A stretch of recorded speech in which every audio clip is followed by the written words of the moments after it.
प्रश्न नंबर 3 में आप देख रहे हैं कि भाषा और समाज के पारस्परिक संबंधों पर विचार करना है ना। तो यानी कि पारस्परिक संबंध मतलब एक दूसरे के बीच में क्या संबंध है। तो इसका उत्तर आप इस तरह से स्टार्ट कर सकते हैं कि भाषा व समाज के संबंधों का निर्धारण एक जटिल समस्या है, जहाँ एक और कुछ विद्वानों का मानना है कि भाषा समाज को निर्धारित करती है, भाषा समाज को निर्धारित करती है ना।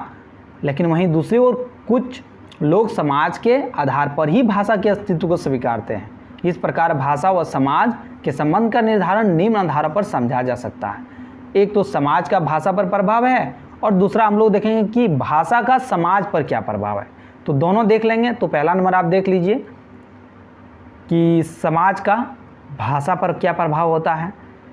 तो पहला नंबर पॉइंट आप देख सकते हो कि इसका कि भाषा का अस्तित्व समाज पर निर्भर करता है। मतलब जैसा समाज है, समाज का जैसा अस्तित्व है वैसा ही भाषा का अस्तित्व होता है ना। अर्थात समाज के पतन से भाषा का भी विलोप हो जाता है। जैसे आप यहाँ पे उदाहरण में दे सकते हैं कि सिंधु घाटी की सभ्यता उसके पतन के साथ ही विलोप हो गया, जिसके कारण आज भी हम उसके अभिलेखों को पढ़ने में अक्षम हैं। दूसरा पॉइंट में आप जोड़ सकते हो इसमें, भाषा का चरित्र समाज के चरित्र पर निर्भर करता है ना। भाषा का चरित्र समाज पर निर्भर करता है, अर्थात जैसी समाज की परिस्थिति परिवेश होगी वैसी ही उन भाषा भी धारण कर लेती है। उदाहरण के रूप में हरियाणा क्षेत्र की भाषा में आक्रामकता ठेठपन आपको देखने को मिलेगा और वहीं ब्रज की भाषा में कोमलता को स्पष्ट रूप से देखा जा सकता है ना। एक शिक्षित और एक अशिक्षित आदमी के बीच की जो एक भाषा है उसमें भी आपको भिन्नता दिखेगा। एक में शिक्षित वाले में सभी दिखेगा और अशिक्षित वाले में ठेठपन ज़्यादा दिखेगा, है ना। तो ये स्पष्टता से झलकता है। तो ये चीज़ आप देखते हैं कि समाज में लोग पढ़े लिखे हैं तो भाषा भी वैसे ही होंगे, या समाज जैसे हैं वैसे ही भाषा होगा। तीसरा पॉइंट में आप लिखोगे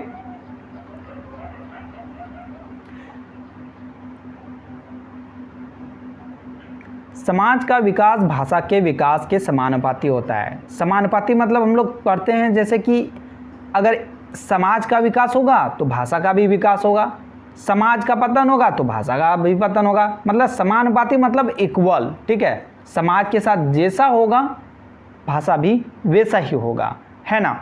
तो यहाँ पे जैसे जैसे ज्ञान विज्ञान के विकास होगा के साथ ही नए नए तकनीकी शब्द भाषा में अपना स्थान बनाते हैं, जैसे मोबाइल हो गया, टेक्नोलॉजी हो गया। उसके साथ ही राजनीति अर्थव्यवस्था विकसित होने के कारण संपर्क बढ़ाने पर अन्य समाज या देश के शब्द भी भाषा में शामिल हो जाते हैं। जैसे जानते हैं कि आप यहाँ पे कि उदाहरण के स्वरूप में दे सकते हैं कि 13वीं और 14वीं शताब्दी में भारत पर विदेशी आक्रमणकारियों, व्यापारियों व अन्य देशों का प्रभुत्व स्थापित हुआ हमारे देशों में। संपर्क से असंख्य विदेशी शब्द जैसे स्पेनिश हो गया, फ्रेंच हो गया, अंग्रेजी हो गया, पुर्तगाली हो गया, अरबी फारसी हो गया, है ना। ये सारे शब्द जो है भारतीय भाषाओं में रच बस गए। ये चीज़ आपको देखने को मिला। अब भाषा का समाज पर क्या प्रभाव है वो चीज़ आप देख लीजिए। सकारात्मक प्रभाव, एक नंबर आप में देखेंगे कि राष्ट्रीय चेतना व सामाजिक चेतना के विकास व प्रसार के लिए भाषा की समाज में महत्वपूर्ण भूमिका होती है। जैसे मैथिली शरण गुप्त कृत भारत भारती राष्ट्रीय चेतना के जागरण का सफलतम काव्य है, उसे माना भी जाता है। वहीं गोस्वामी तुलसीदास कृत रामचरितमानस सामाजिक नैतिकता का प्रसार करती है। यानी आप देख रहे हो कि एक भाषा का समाज पर किस तरह से प्रभाव पड़ता है। जैसी रचना होगी वैसे ही समाज में उन चीज़ों का प्रभाव भी पड़ेगा, ठीक है। भाषा का दूसरा क्या लिखेंगे पॉइंट में कि भाषा का समाज पर प्रभाव चिंतन के स्तर पर भी पड़ता है। चिंतन मतलब जो भी चिंतन मनन होता है, ध्यातव्य है कि भाषा में शामिल शब्द हमारी चिंतन परिधि में विस्तार के लिए अत्यंत आवश्यक है। इसके समर्थन में अगेय जो होते हैं, अगेय कहते हैं, क्या कहते हैं, हम उतना ही सोच सकते हैं जितना सोचने का सामर्थ्य हमारी भाषा देती है। यानी कि भाषा से हम बंधे हुए हैं, अगेय ये मानते हैं। नकारात्मक प्रभाव क्या हुआ भाषा का, तो समाज पर तो आप देखेंगे कि भाषा सामाजिक स्तरीकरण का एक उपकरण है, क्योंकि समाज में ऊंच नीच का निर्धारण कहीं न कहीं भाषा करती है। आप देखेंगे कि केशव लोक भाषा के प्रयोग पर स्वयं को निम्न समझते हैं। जो केशव लेखक हैं वो खुद को लोक भाषा का प्रयोग करने पर खुद को अच्छा नहीं समझते हैं, मतलब सोचते कि मैं छोटा हूँ, भाषा बोली न जानही जिनके कुल के दास, कभी भाषा भी मध्यमंती देही कुल के केशव दास। तो यहाँ पे देख सकते हैं, इसका एक उदाहरण दे सकते हो कि किस तरह से केशव लोक भाषा जन की भाषा का प्रयोग करते हुए उसको अच्छा नहीं लगता। इसी में सही भाषा के इस्तेमाल न कर पाने पर अनपढ़ गवार की उपाधि दिया जाना, इस तरह से यहाँ पे देखने को मिलता है। दूसरा में लिखेंगे कि भाषा समाज में एक खंडनकारी भूमिका का निर्वाह भी करती है। जैसा कि भारत में भाषा के आधार पर कई राज्यों, उड़ीसा 1953 में आप जानते हैं कि जो राज्यों के पुनर्गठन के लिए एक फेजल कमेटी का गठन किया गया था, उसके बाद से भाषा के आधार पर कई राज्यों का विभाजन हो गया और कई नए राज्यों का निर्माण हो गया। तो अब देखेंगे उड़ीसा में सबसे पहले 1953 में ये विभाजन हुआ। महाराष्ट्र, गुजरात, पंजाब, हरियाणा के गठन की लंबी इतिहास है, जो गठन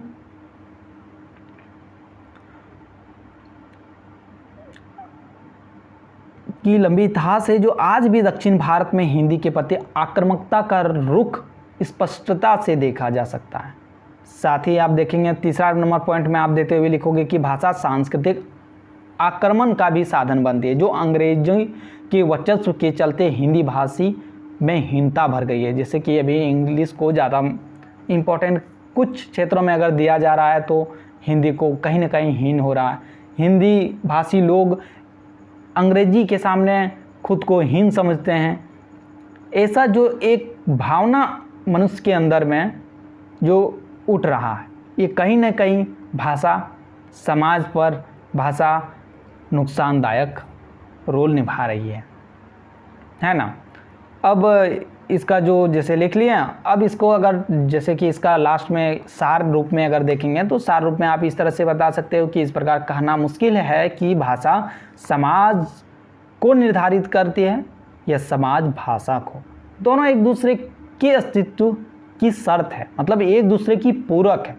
अगर भाषा चाहिए तो समाज भी चाहिए और समाज चाहिए तो भाषा भी चाहिए, क्योंकि संवाद कैसे होगा, है ना। इसलिए समाज व भाषा युगपद उपस्थिति के साथ प्रस्तुत होती है। मतलब अगर भाषा है तो समाज भी रहेगा और समाज है तो भाषा भी रहेगी। तो इस तरह से इस क्वेश्चंस का आप लिखेंगे। नेक्स्ट प्रश्न में आप जैसे यहाँ पे देख रहे हैं कि प्रश्न नंबर 4 है ना, मानक हिंदी की व्याकरणिक व्यवस्था पर निबंध लिखिए। तो यहाँ पे लगभग देखिए 200 वर्ड के करीबन 200 से 250 वर्ड के बीच में मैंने लिखा है। तो आपका जिस तरह से एग्ज़ाम में आता है उस तरह से आप लिख सकते हो। बाकी यहाँ पे देख सकते कि मानक हिंदी की व्याकरणिक व्यवस्था, जो स्टैंडर्ड हिंदी है उसकी व्याकरण व्यवस्था पर निबंध लिखना है। तो आप इसका स्टार्ट कर सकते हो इस तरह से, किसी भाषा में निहित व्यवस्था उसके व्याकरण पर निर्भर होती है, जिसका अध्ययन निम्नलिखित 4 आधारों पर किया जा सकता है: पद संरचना, कारक व्यवस्था, विकारो उत्पादक तत्व और वाक्य संरचना। 4 तत्व यहाँ पे हो गया। अब एक एक करके इन तत्वों को हम लोग देखेंगे। पद संरचना। पद संरचना क्या होता है? जब व्याकरण सम्मित नियमों के आधार पर किसी वाक्य में निश्चित स्थान ग्रहण कर लेता है तो वो पद बन जाता है। यानी कि मतलब क्या हो गया कि जब कोई भी शब्द हो, जैसे ये एक शब्द है और इसको एक वाक्य में हम लोग पिरोते हैं व्याकरण की जो भी नियम है उसके अकॉर्डिंग, तो यही शब्द जो है वो क्या बन जाते हैं? पद बन जाते हैं। ठीक है, पद बनाते हैं। ये 2 प्रकार के होते हैं। पद भी कितने प्रकार के होते हैं? 2 पद। तो यहाँ पे देखेंगे एक विकारी पद और एक होता है अविकारी पद। तो विकारी पद कैसा होता है? तो आप देख रहे हो कि विकारी पद जो होता है विकारो उत्पादक तत्वों से परिवर्तनशील या प्रभावित, जो प्रभावित हो जाए विकारो उत्पादक तत्वों से उसी को विकारी कहते हैं। मतलब जो विकार जो प्रभावित हो जाए दूसरे से वही है विकारी पद। और इसमें क्या देखेंगे कि इसमें क्या क्या आता है? संज्ञा आता है, सर्वनाम आता है, विशेषण आता है और क्रिया विशेषण आता है ना। तो आपने देखा कि ये सारी चीज़ें जो चार आपने देखा, संज्ञा, सर्वनाम, विशेषण और क्रिया, और इसके बावजूद भी आप जानते हैं कि संज्ञा 3 प्रकार का होता है, सर्वनाम हिंदी में 6 प्रकार का होता है और विशेषण 4 प्रकार का, और फिर क्रिया भी अलग अलग आधार पर अलग अलग होता है। सहायक क्रिया हो गया, मुख्य क्रिया हो गया, है ना, प्रेरणार्थक क्रिया हो गया। इस तरह से कई प्रकार के क्रिया भी होते हैं जो यहाँ पे दिया हुआ भी है, तो हम लोग देखते हैं उसको भी। संज्ञा में आप जानते हैं कि किसी व्यक्ति, वस्तु, भाव आदि का नाम, जैसे राम, रोटी, गरीबी, ये सारी चीज़ें क्या हो गया, नाम है। तो ये सारी चीज़ें जो है संज्ञा है। अब संज्ञा का 3 भेद जैसे मैंने बताया कि व्यक्तिवाचक संज्ञा, जातिवाचक संज्ञा और एक क्या होगा, एक भाववाचक संज्ञा। देखिए मुख्य रूप से 3 ही होता है, बांट दिया गया, लेकिन अगर आप देखा जाओ तो 5 में भी कर सकते हो, है ना। तो ये संज्ञा है। और में व्यक्तिवाचक में आप देखेंगे तो यहाँ पे ये राम वाला, और जातिवाचक में जितने भी छात्र हैं, और भाववाचक दयालुता, ठीक है। अब देखेंगे जो यहाँ पे हम लोगों ने देखा कि प्रनाउंस जो होता है, आप प्रनाउंस देख रहे हैं कि 6 प्रकार का होता है। संज्ञा के स्थान पर जो शब्द आए उसे हम लोग प्रनाउन कहते हैं। जैसे कि राम जाता है, उसके बाद और भी वाक्य को इसको बढ़ाना है तो हम लिखेंगे कि राम जाता है, वह घोड़े पर चढ़कर जा रहा है। इस तरह से मतलब घोड़े, वह लिख दिए राम के बदले वह, तो यहाँ पे वह जो हो गया सर्वनाम हो गया, है ना। तो सर्वनाम 6 प्रकार का होता है। तो पुरुषवाचक जैसे मैं, वह, ये सारी आ जाता है। प्रश्नवाचक, उसमें क्या, कैसे, ये सारे शब्द जुड़ा हुआ रहता है अगर वाक्य में, तो उसको प्रश्नवाचक सर्वनाम में आ जाता है। और संबंधवाचक जो रिलेशन दिखाता है, संबंध दिखाता है, जो कनेक्ट करने जैसा। और एक हो गया निश्चयवाचक, मतलब कोई निश्चयवाचक, मतलब जैसे वही, यही। अनिश्चयवाचक जैसे कोई, वो सारी, जैसे कि लगेगा ना कुछ, ये सारे अनिश्चयवाचक। और निजवाचक होता है स्वयं को, जैसे उसने स्वयं को दुख पहुंचाया, तो ये हो गया सर्वनाम जो निजवाचक में। अब जो देखेंगे विशेषण जो 4 प्रकार के होते हैं। विशेषण क्या होता है, जो संज्ञा और सर्वनाम की विशेषता बताए उसी को हम लोग विशेषण कहते हैं। तो आप जानते हैं कि जो विशेषण नॉर्मली 4 प्रकार में बांट सकते हैं, हालांकि इसको और भागों में बांटा जा सकता है। तो यहाँ मेन रूप से बांटा गया है, एक गुणवाचक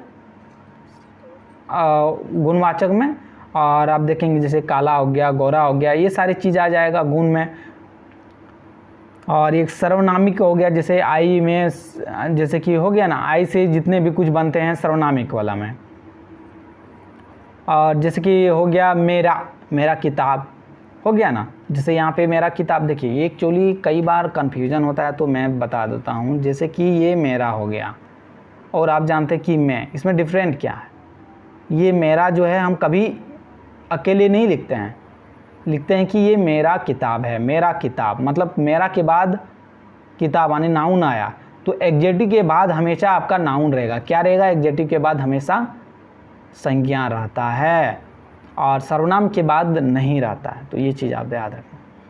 तीसरा क्या है, परिमाण बोधक, जैसे कुछ हो गया, थोड़ा हो गया, ये सारी चीज़ें हो गया परिमाण बोधक विशेषण। संख्यावाचक विशेषण जैसे हो गया 1 हो गया, 2 हो गया, प्रथम हो गया, तृतीय हो गया, ये सारा संख्यावाचक में आ गया। अब जो क्रिया होता है ये भी विकारी पद है। क्रिया क्या होता है, जिसके माध्यम से कुछ करने या होने का सूचित हो या बोध हो, तो उसे हम लोग क्रिया कहते हैं। क्रिया मतलब एक्शन करने का बोध हो, जैसे कि जाना, आना, खाना, पीना, पढ़ना, वीडियो देखना, है ना। तो इसको हम लोग जैसे कि कर्म के आधार पर बांटते हैं, एक कर्मक और एक होता है सकर्मक, और एक होता है संयुक्त। जैसे कि होता है कि खाएगा और खा रहा है, तो इस तरह से ज़्यादा अगर संयुक्त क्रिया भी होता है।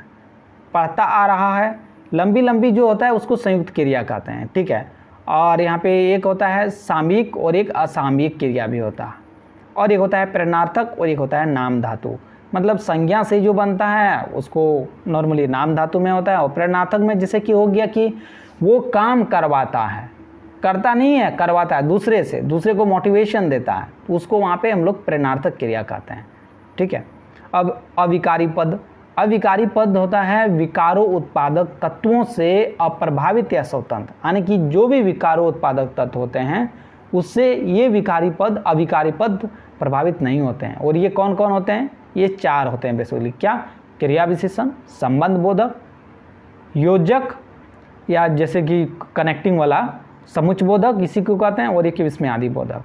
तो आप देखेंगे क्रिया विशेषण जो होता है उसमें जैसे कि धीरे धीरे चलना, जल्दी जल्दी चलना, अचानक, ये सारे जो क्रिया विशेषण हो गया है ना, जिसको हम लोग एडवर्ब कहते हैं। संबंध बोधक जिसको हम लोग रिलेटिव कहते हैं, है ना।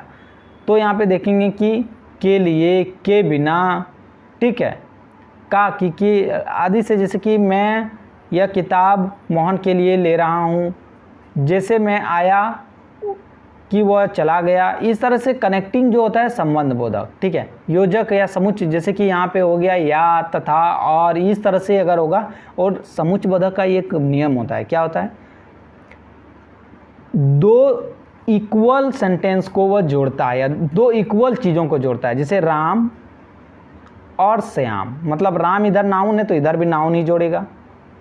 अगर इधर एक वाक्य जोड़ेगा कि राम खाना खाता है और स्कूल जाता है, तो जैसे कि राम खाना खाता है, सब्जेक्ट वर्ब ऑब्जेक्ट है यहाँ पे, तो यहाँ भी सब्जेक्ट वर्ब ऑब्जेक्ट रहेगा। मतलब यही सेम चीज़ को करता है। तो और रहेगा, तथा रहेगा, या रहेगा, तो उस सेंटेंस को आप देखेंगे या उस शब्द को देखेंगे कि दोनों तरफ इक्वली आपको मिलेगा, ठीक है। और यहाँ पे देखते हैं कि जो चीज़ है, तो यहाँ पे अब एक है कि कारक व्यवस्था, है ना, कारक व्यवस्था भी है। तो कारक व्यवस्था के बारे में अब हम लोग देख लेते हैं। कारक क्या है? वह संरचना है जिससे संज्ञा पद या सर्वनाम पद किसी वाक्य में निश्चित संबंध से युक्त स्थान ग्रहण करता है। संस्कृत की भांति हिंदी में भी 8 प्रकार के कारक को स्वीकारा गया है ना, किंतु यह संस्कृत की तरह विभक्ति पर आधारित ना होकर प्रसर्ग पर आधारित है।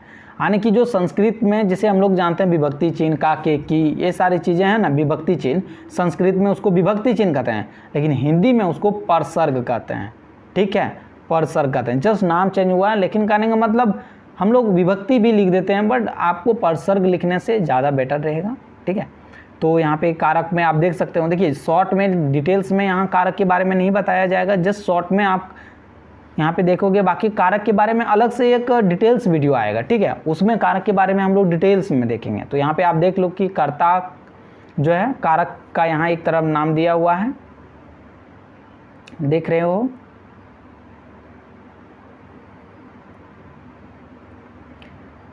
एक तरफ यहाँ पे कारक दिया हुआ है और उसका जो भी परसर्ग चिन्ह है वो सारा दिया हुआ है।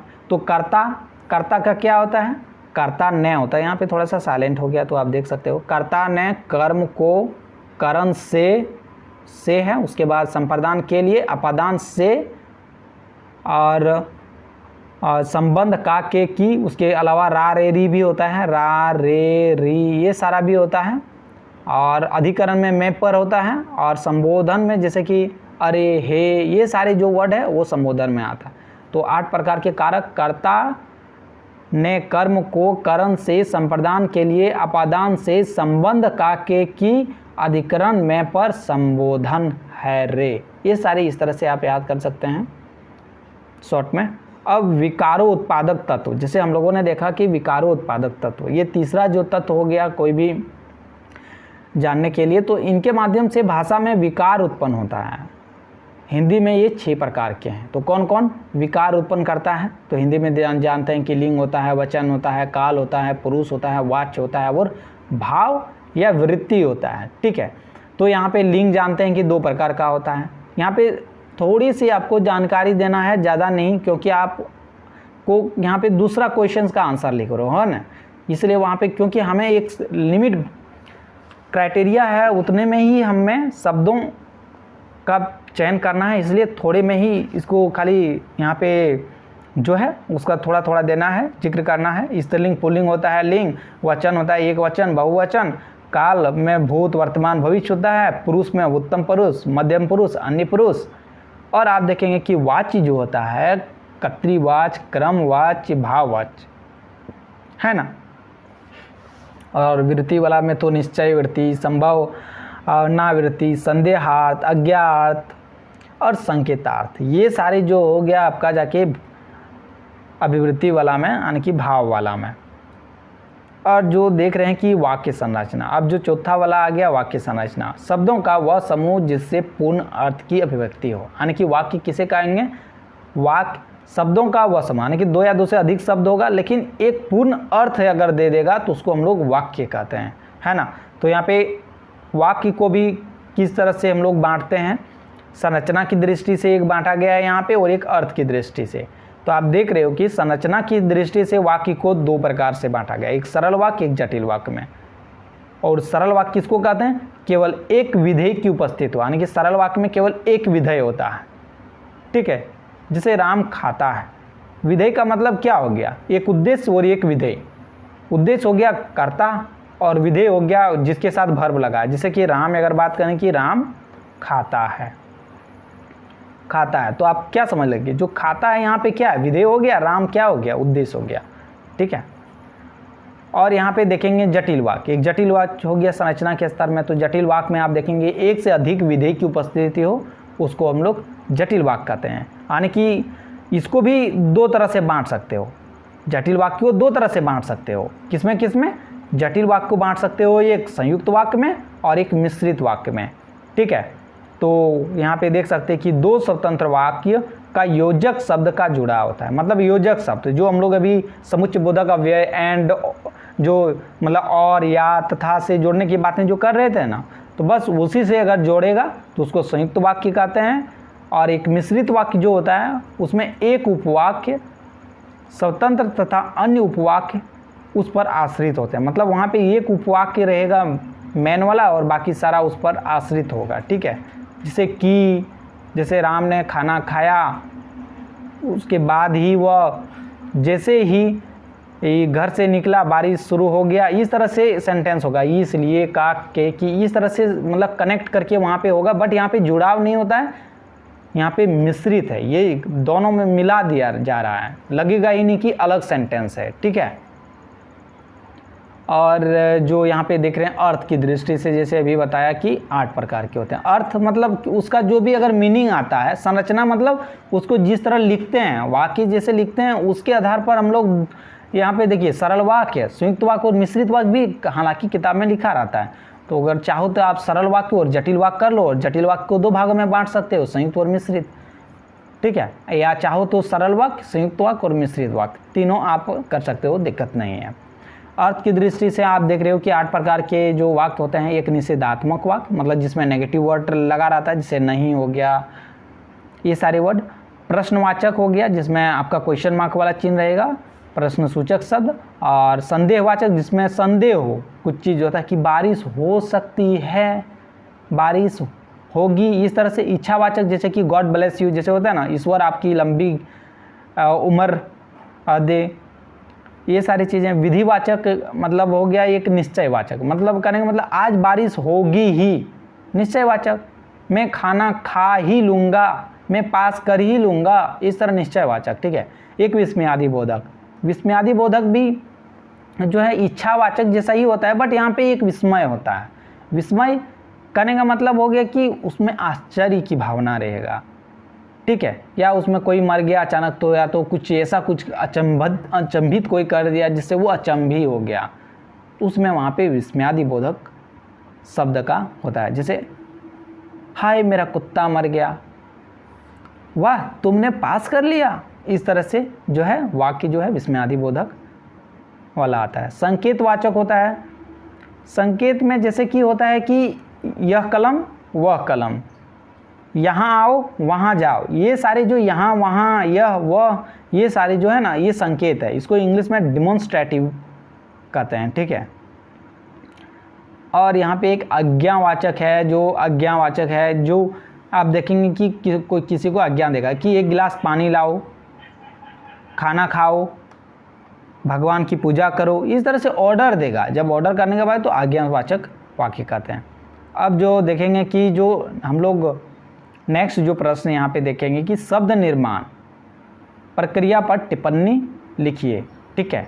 तो आप जब इसमें देखेंगे तो इसमें मेनली आप देखोगे कि यौगिक शब्द होता है, योग रूढ़ होता है, शब्द के जो प्रकार होते हैं ना, उपसर्ग, प्रत्यय, समास, संधि, ये सारी चीज़ों के बारे में इस क्वेश्चन को आप हैंडल कर सकते हो। ये सारे को लिखोगे तो आपका हो जाएगा, ठीक है। और 5वां प्रश्न में आप देखेंगे कि हिंदी भाषा की ध्वनि व्यवस्था, हिंदी भाषा की ध्वनि व्यवस्था जो है उसको बारे में हम लोग यहाँ पे एक एक करके देखेंगे। मेनली यहाँ पे जो भी व्याकरण में है, स्वर है, व्यंजन है, आयुवाग, ध्वनियाँ है, ध्वनियों के बारे में देखेंगे। उत्तर इस तरह से आप स्टार्ट कर सकते हैं कि यहाँ पे हिंदी दुनिया की सर्वाधिक समृद्ध भाषाओं में से एक है, जिसमें कुल 59 ध्वनियाँ स्वीकार की गई हैं। विश्व में प्रचलित सभी भाषाओं की ध्वनियाँ प्रायः हिंदी भाषा की ध्वनियों में विद्यमान है। इन ध्वनियों को 3 वर्गों में बांटा जा सकता है। कितने वर्गों में? 3 वर्गों में। इन ध्वनियों को 3 वर्गों में बांटा जा सकता है। और इन ध्वनियों को 3 वर्गों में बांटने के लिए आप देख सकते हो कि इस तरह से बांटा गया है। स्वर मतलब अ, आ, हर्षई, दीर्घई जो है वो वाला, और दूसरा में व्यंजन क, ख, ग से ज्ञ तक, और जो तीसरा में अयुग्वा ध्वनियाँ, जैसे कि ड़ जो होता है 2, ये दोनों जो है अयुग्वा ध्वनियाँ की श्रेणी में आती है। अब एक एक करके दोनों का हम लोग डिटेल्स में थोड़ा देख लेते हैं। स्वर ध्वनियों का उच्चारण बिना किसी अन्य ध्वनियों की सहायता से होती है। तो स्वर ध्वनि किसे कहते हैं? स्वर ध्वनि किसी भी अन्य ध्वनियों की सहायता उसमें ज़रूरत नहीं पड़ता है, यानी कि वो स्वतंत्र रूप से बिना किसी ध्वनियों के उच्चारण के मतलब पूरा ध्वनि वो मतलब देता है। आप देख रहे हो कि इनको 3 वर्गों में विभाजित कर सकते हैं। स्वर वर्ण को 3 वर्गों में भी आप विभाजित कर सकते हैं। तो यहाँ पे आप देख रहे हो कि स्वर वर्ण जो है 3 वर्गों में विभाजित कर सकते हैं। एक तो हो गया मूल स्वर, या उसको हर्ष स्वर भी कहते हैं, दूसरा दीर्घ स्वर, और एक संयुक्त स्वर, है ना। हर्ष स्वर क्या होता है? हम लोग नॉर्मली छोटा वाला को कहते हैं। और दीर्घ स्वर किसको कहते हैं? इसको बड़ा वाला को कहते हैं। और संयुक्त स्वर जो मिल के बनता है, अलग अलग स्वरों से जो बनता है, उसको हम लोग संयुक्त स्वर कहते हैं। तो यहाँ पे आप देखेंगे कि इन स्वरों का विभाजन संभव नहीं है। मतलब मूल स्वर जो होता है, मूल स्वर मतलब इसका विभाजन नहीं होगा। जैसे अ, हर्षई, हर्षऊ, री, ये सारा मूल स्वर है, यानी हर्ष स्वर है, ठीक है। और दीर्घ स्वर क्या हो गया? मूल स्वरों के 2 बार जुड़ने से बनता है। जैसे अ जो है, आ जो बना वो अ प्लस अ मिल के बना आ, और हर्षऊ मिल के दीर्घऊ बना, और हर्षई मिल के दीर्घई बना, और री मिल के री बना। री का जो एक डबल वाला साउंड जो आता है वो वाला, ठीक है। संयुक्त स्वर में आप देखेंगे कि 2 अलग अलग स्वरों से बनता है। जैसे कि ए जो बना है वो आप कैसे बना? ए बना है आपका अ बना है, अ प्लस हर्षई मिल के ए बना है, और वहीं अ और ए मिल के बना है ऐ, और अ और हर्षऊ मिल के बना है ओ, और अ और ओ मिल के बना है औ।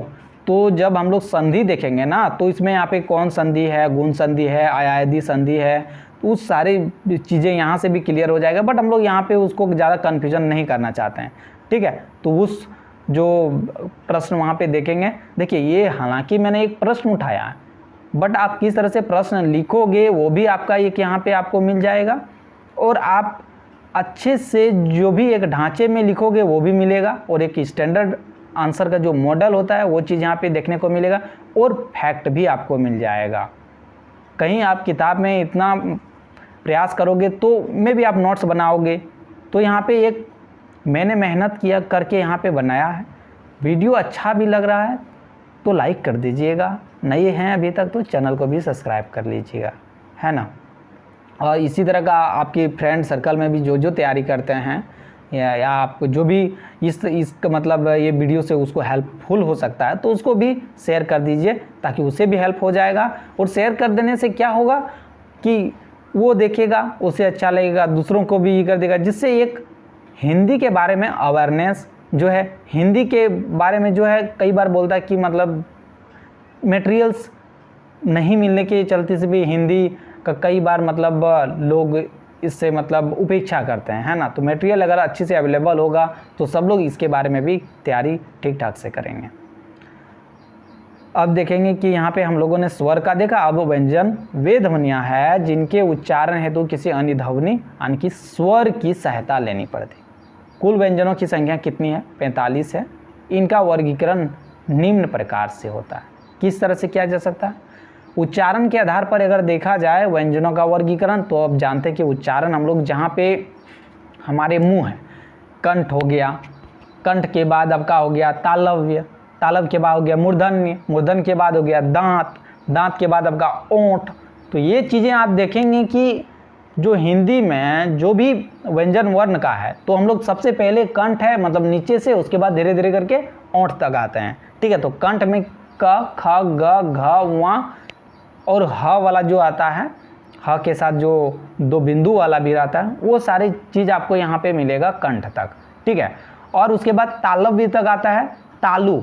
तालु आप जिसको कहते हो, तो यहाँ तो वहाँ पे आप देखेंगे कि च वाला जितना आता है, च, छ, ज, झ यहाँ तक, और अंतस्तीय और ताली बस्सा भी तालवी से ही बोलते हैं। ठीक है, उसके बाद आप जब प्रोनाउंस यहाँ पे करेंगे तो आपको यहाँ पे अच्छी तरह से समझ में आएगा। तो प्रोनाउंस कीजिए और याद रखिए कि हम लोग कंठ से स्टार्ट होता है और धीरे धीरे धीरे जैसे जैसे हम लोग प तक जाते हैं तो ओंठ तक आ जाता है। ठीक है, तो आपको याद भी रह जाएगा कि कौन चीज़ कहाँ का है। मूर्धन्य वाला में आप देखेंगे कि जो मूर्धा से बोला जाता है, कहाँ से? ट। ट आप बोल रहे हो कि ट, ट से आप यहाँ पे आ रहा है ठ, ड, ढ और न, ड़, और र, और ये आपका यहाँ तक मिल गया। और जो दंतीय वाला में आप देखेंगे कि दांत से ट, थ, द, ध, दंतन, और म, ल और स जो है ये चीज़ आता है आपका मुदन स।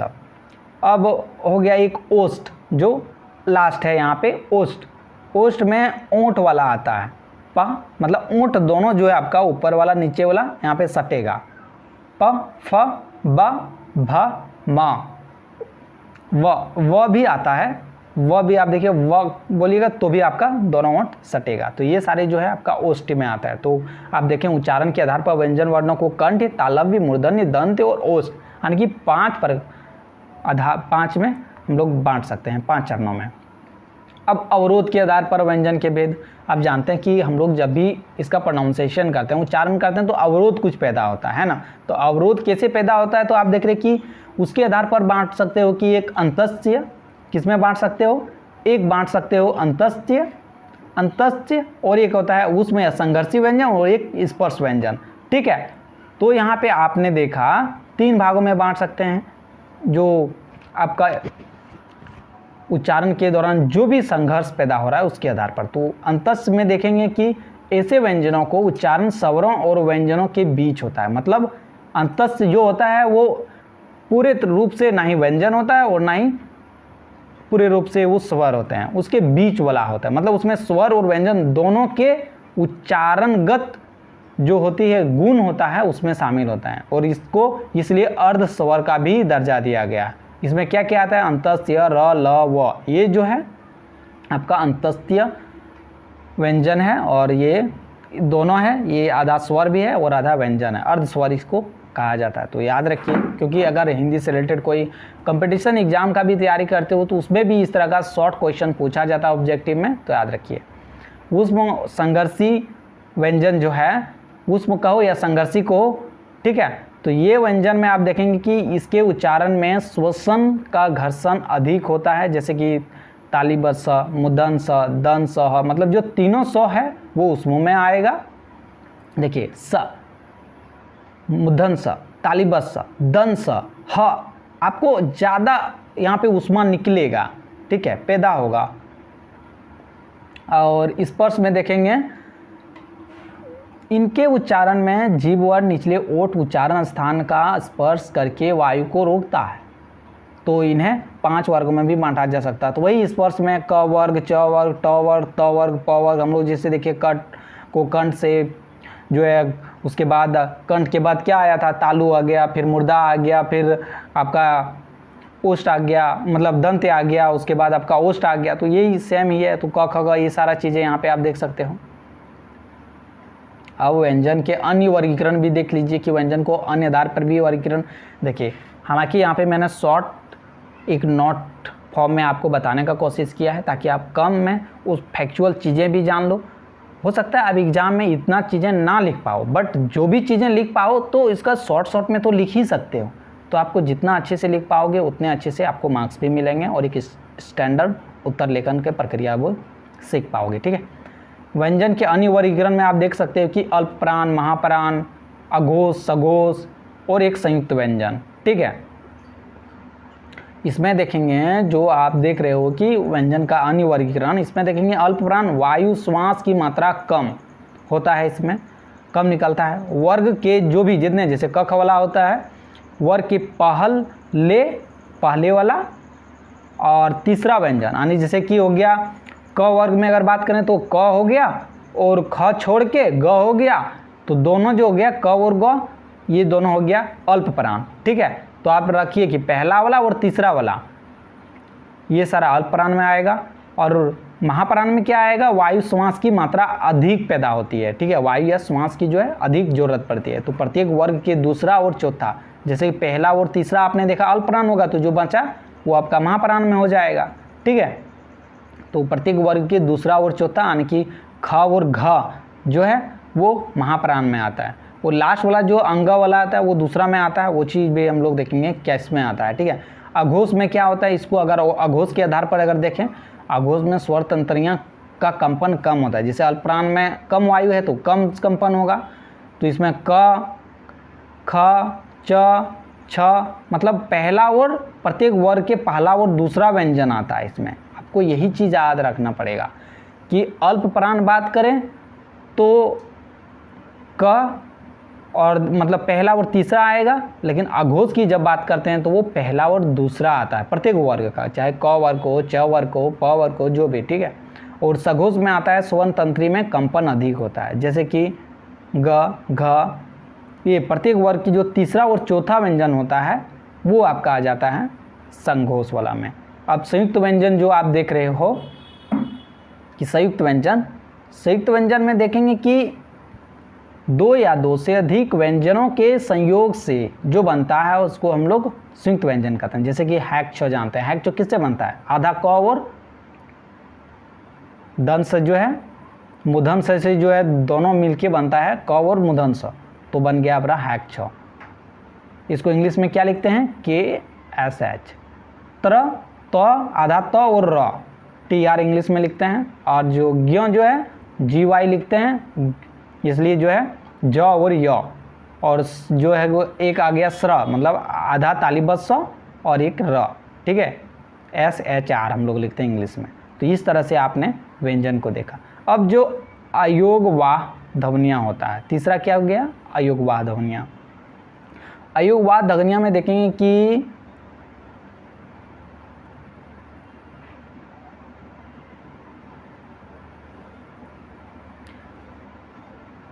न स्वर न व्यंजन, मतलब अयोगवाह ध्वनियाँ ना ही स्वर होते हैं और ना ही व्यंजन, क्योंकि इनका उच्चारण स्वर के साथ होता है किंतु अंत व्यंजन के साथ होता है। मतलब इसका उच्चारण भले ही स्वर के साथ होगा लेकिन इसका अंत व्यंजन के साथ होगा, मतलब उसके साथ में लास्ट में ह और दो बिंदु वाला होता है ना, हलन टाइप का आएगा, विसर्ग वाला।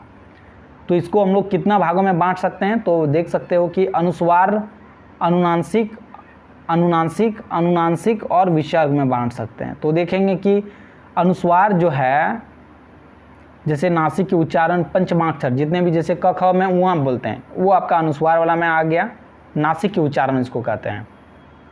अनुनासिक व्यंजन के रूप में ये सारा आ गया, मुख व नाक से होता है इनका थोड़ा सा उच्चारण, और प्रत्येक वर्ग का 5वां व्यंजन होता है। और जो आपका अनुनासिक जो है वो आप देखेंगे दूसरा नंबर में, अनुनासिक स्वर का रूप ही है। क्या है, स्वर का ही एक रूप है, जैसे कि हैं, यहाँ, ये 5वां ही है लेकिन थोड़ा सा मतलब डिफरेंट दिखेगा, जैसे कि चंद्रबिंदु वाला आ गया, ये सारा इसमें आता है। ठीक है, अनुनासिक वाला में। और विसर्ग में आता है कि ह के साथ, जैसे हलंत वाला, या विसर्ग जो कहते हैं, हलंत नहीं विसर्ग के समान। ठीक है, अतः प्रायः कुल 12 स्वर हैं, और जो है कुल जो टोटल मिला के जो आप देखेंगे व्यंजन, मतलब जो ध्वनियाँ है 59 है, मतलब अयोगवाह ध्वनियाँ सहित। ठीक है, इस तरह से आप टोटल सार में लिख सकते हो।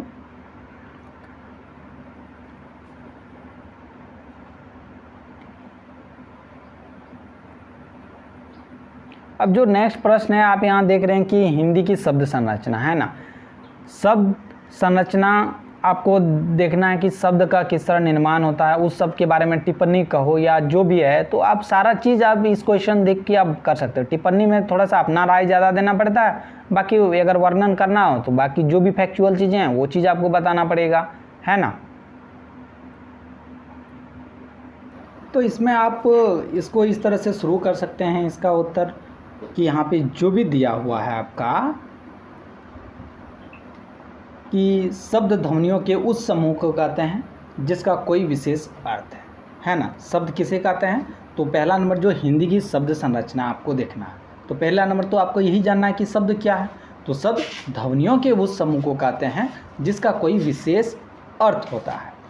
हिंदी की शब्द संपदा का वर्गीकरण विभिन्न आधारों पर किया जा सकता है। तो यहाँ पे किस तरह से किया जा सकता है, जैसे विभिन्न आधार है तो वहीं से एरो करके इस तरह से आप इसका कर सकते हो कि स्रोत की दृष्टि के आधार पर, निर्माण की दृष्टि के आधार पर, प्रयोग की दृष्टि के आधार पर, और जो है परिवर्तनशीलता के आधार पर, ठीक है, मतलब उसमें जो भी परिवर्तन है उसके आधार पर। तो यहाँ पे जो स्रोत की दृष्टि के आधार पर है तो उसको भी आप देखेंगे कि स्रोत करने मतलब कहाँ से ये सारे शब्द आए हैं। शब्द संरचना के बारे में देख रहे हैं, मतलब उसका जो भी चीज़ आ रहा है कहाँ से, स्रोत आपको देखना है, उसका मूल। पहला नंबर जानते हैं कि कुछ शब्द जो है हिंदी में ही देखते हैं तो उसका कहाँ से आया है हिंदी में, तो आप जानते हैं कि तत्सम जो देख रहे हैं वो मूल रूप से कहाँ से आता है। तत्सम यानी जो संस्कृत वाला का हूबहू शब्द को लगभग उठा लिया गया उसको तत्सम कहते हैं। ये तत्सम वर्ड क्या होता है, तत् जोड़ सम, मतलब संस्कृत के समान ही है, ठीक है, संस्कृत को ही खाली थोड़ा सा अलग नाम यहाँ दे दिया है तत्सम। तद्भव जो है, जो तत्सम शब्द होते हैं ना उसमें थोड़ा सा परिवर्तन कर दिया गया और उसको उठा के हिंदी में शामिल कर लिया गया हिंदी के शब्द संरचना में, उसी को हम लोग तद्भव कहते हैं। तो तत् जैसे कि कई बार एग्जाम में पूछा भी जाता है कि तत्सम का संधि विच्छेद कीजिए, तद्भव का संधि विच्छेद कीजिए, तो यहाँ पे आप इस तरह से भी देख सकते हैं कि जो तद जो होता है भव, तद जोड़ भव इस तरह से होगा, और जो एक देशज होता है और एक विदेशज होता है, यानी कि चार जो स्रोत के आधार पर अगर देखें तो शब्द चार, एक तत्सम, तद्भव, देशज और विदेशज। अब जो रहा कि निर्माण की दृष्टि के आधार पर अगर शब्द को बनाया जाए तो उसका निर्माण के आधार पर देखा जाए तो एक रूढ़ शब्द, यौगिक शब्द और योग रूढ़ शब्द, हम लोग एक एक करके देखेंगे इसके बारे में डिटेल्स में कि क्या होता है। तो पहले आप थोड़ा सा जान दो यहाँ पे, और प्रयोग की दृष्टि में देखेंगे कि सामान्य, परिभाषिक और एक अर्ध परिभाषिक, और जो परिवर्तनीयता या परिवर्तन के आधार पर तो देखिए एक विकारी और एक अविकारी। तो यहाँ पे देख रहे हैं कि तत्सम शब्द संस्कृत से जयो के तयो लिए गए वे शब्द जो जटिल, वैचारिक, अभिव्यक्ति तथा भाषाई अभिजात्यपूर्ण अर्थार्थ की प्रस्तुति करते हैं, वे सारे जो है तत्सम शब्द हैं, ठीक है। तो मेनली संस्कृत से आए जयो का तयो लिए शब्द हैं, और जैसे में सौभाग्य हो गया, शिष्य हो गया, राजन हो गया, सर्व हो गया, जैसे अग्नि हो गया, ये सारे आषाढ़ हो गया। जैसे कि आप यहाँ पे इसका उदाहरण दे सकते हैं, जैसे हिमांद्री तुंग श्रृंग से प्रबुद्ध शुद्ध भारती स्वयं प्रभा समुज्ज्वला स्वतंत्रता पुकारती। इस जो आप देख रहे हैं यहाँ पे, इसमें आप देखोगे कि हिमांद्री है, तुंग है, श्रृंग है, ये सारे में किस तरह केवल संस्कृत का जो तत्सम शब्द का ही बहुलता है। तो हिंदी में जितने भी रचनाएं भी हुआ है उसमें से आप देखोगे कि इस तरह का आपको मिलेगा। तद्भव शब्द क्या है, संस्कृत के वे शब्द जो समय के साथ परिवर्तित होकर लोक अनुभव के तथ्यों, विचारों, घटनाओं को सरलता के साथ व्यक्त करते हैं। जैसे कि हो गया कि संस्कृत में अश्व होता है ना, तो उसको तद्भव में घोड़ा कर दिया गया। जैसे संस्कृत में हम लोग पितृ कहते हैं, यानी कि जो हिंदी में उसको पिता कहा गया। संस्कृत में जिसको राजन कहते हैं, हिंदी में उसको राजा कहा गया, ठीक है, यानी कि तद्भव में। और जैसे कि यहाँ पे आप देखेंगे कि गोरख जागियो जोग, भक्ति भागियो जोग, तो इस तरह से यहाँ पे लिखा भी है, गोरखनाथ जी ने शायद लिखा होगा। और देशज शब्द जो है देशज शब्द क्षेत्र विशेष में पैदा वे शब्द जो ध्वन्यात्मकता अर्थव्यंजता के लिए हुए, मतलब अर्थव्यंजता लिए हुए लोक संस्कृति की गहराई से व्यक्त होते हैं। मतलब जो भी लोक है, संस्कृति है, समाज जन के मुंह की भाषा, मतलब उन्हीं लोगों ने स्टार्ट किया। जैसे कि छिन्ना, धिन्ना, धिनक, धिना, निन्ना, निन्ना, छप्पर, छुपना, छड़ी, छुरी, डूभी, इस तरह का जो वर्ड आपको देखने को मिलेगा वो देशज शब्द है। विदेशज शब्द में आप देखेंगे कि जो विदेशों से लिया गया है ना। सांस्कृतिक आदान प्रदान की प्रक्रिया में अन्य देशों जैसे कि इंग्लैंड हो गया, तुर्की हो गया, अफ्रीका हो गया, अरब देश हो गया की भाषा से संस्कृति में स्वीकार किए गए हैं शब्द जो उस भाषाई संस्कृति की गहराई से अभिव्यक्त करते हैं। जैसे देखेंगे कि यहाँ पे सरकार हो गया, नापसंद हो गया, कबूल हो गया, वो ये सारे शब्द जो है वो उर्दू फारसी से लिए गए हैं। स्कूटर हो गया, मोटर हो गया, मोबाइल हो गया, ये सारे अंग्रेजी शब्द से लिए गए हैं। तो आप देख रहे हैं कि जो हिंदी की जो शब्द संरचना है उसमें विदेशज शब्द का भी बोलबाला भी है। अब रूढ़ शब्द क्या होता है? वे शब्द जिनकी ध्वनियों को अलग करके कोई अर्थ नहीं निकाला जा सकता है। यानी क्या हो गया, अगर उसको हम लोग तोड़ देंगे तो वो निरर्थक शब्द बन जाएगा, उसका कोई अर्थ या मीनिंग नहीं रह जाता है। जैसे कि हाथ, सपोज हाथ ही देख रहे हो यहाँ पे, तो हाथ हा जोड़ था, तो इसका अलग अलग मीनिंग में कुछ नहीं रहेगा, लेकिन जब दोनों मिला हुआ रहेगा तो ही कुछ मीनिंग देगा, अर्थ देगा। जैसे कीला, की जोड़ ला, इसका क्या अलग अलग मीनिंग होगा? कुछ नहीं। तो अगर एक साथ में रहेगा तो उसको हम लोग जाएंगे, जैसे रेड फोर्ट, लाल किला, तो वो चीज़ किला हो गया, फोर्ट के रूप में जानेंगे। तो रूढ़ शब्द होता है कि इसको अलग रूप से अगर करेंगे तो इसका कोई मीनिंग नहीं रह जाता, ये मतलब रूढ़ है, ठीक है, इसको ऐसा ही इस्तेमाल किया जाता है। एंड आप देखेंगे कि जो भी यौगिक शब्द होता है, दो या दो से अधिक रूढ़ शब्दों से मिलकर बने शब्द जिनका अर्थ दोनों के अर्थ जुड़ने से निर्धारित होता है। यानी कि जो यौगिक शब्द होता है, दो रूढ़ होगा या दो से अधिक रूढ़ शब्द अगर मिल जाए तो उसी को हम लोग यौगिक शब्द कहते हैं। यौगिक मतलब योग से बना। जैसे देखेंगे पुस्तकालय है ना, ये पुस्तकालय, पुस्तक जोड़ आलय, आलय मतलब घर होता है, पुस्तक मतलब पुस्तक हो गया, बुक हो गया, तो दोनों मिलके पुस्तकालय हो गया, मतलब ऐसा घर जहाँ पे पुस्तक रखा जाता है। विद्यालय, विद्या जोड़ आलय, तो मतलब दो जो देख रहे हैं रूढ़ शब्द, अगर विद्या मान लें रूढ़ है और एक आलय जो रूढ़ है, दोनों मिलके विद्यालय बनता है, ठीक है। अब जो योग रूढ़ शब्द जो आप देख रहे हैं, वे शब्द जो संरचना की दृष्टि से यौगिक हैं किंतु जिनका अर्थ एक विशेष अर्थ में रूढ़ हो चुका है। देखिए ये चीज़ को योग रूढ़ वाला आप थोड़ा ध्यान दीजिए। क्या ध्यान दीजिए कि वे सब जो संरचना की दृष्टि से यौगिक है, मतलब इसका बनावट यौगिक के समान ही होगा, ऐसा ही होगा, मतलब दो शब्द से मिला हुआ रहेगा, लेकिन ये जो अर्थ जब देगा, मतलब अर्थ जब देगा तो ये रूढ़ शब्द जैसा हो जाएगा, ठीक है, रूढ़ शब्द जैसा हो जाएगा। मतलब तब अगर इसको तोड़ेंगे तो इसका अलग से वो ही वाला मीनिंग नहीं देता है। जैसे आप जानते हैं पंकज, पंकज मतलब किसी का नाम होता है, नॉर्मली किसी भी लड़के का नाम होता है। इसके अलावा आप जानते हैं कि पंकज जो होता है कमल के लिए यूज होता है। अगर जब भी कमल के लिए अगर पंकज का यूज करना है तो वो योग रूढ़ के रूप में उसको माना जाएगा। अलग अगर हम लोग कर देंगे तो इसका कोई मीनिंग नहीं रह जाता। प जोड़ कंच, कुछ हो गया मीनिंग नहीं।